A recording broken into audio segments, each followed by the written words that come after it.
নবীর একটা আদর্শের কারণে জান্নাতে যাবে। সিরত মানি আদর্শ। আর এটা আমরা কদমে কদমে মুহতাজ।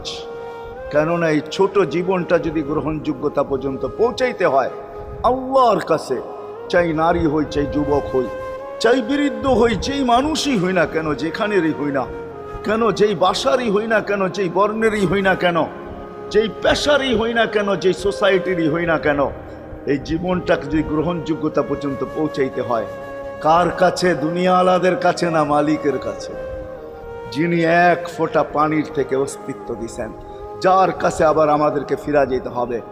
পালানের কোনো সুযোগ নাই। এই জন্যই কোরআন আমাদেরকে বোঝায় আইনাল মাফার। আল্লাহ বলতেছে কোথায় ভাগবে তুমি, বলো কোথায় ভাগবে? কবির কথাই সত্য, যদিও নাকি পালাও তুমি আকাশেতে লাগিয়ে সিঁড়ি, সিঁড়ি লাগাও যদি আকাশ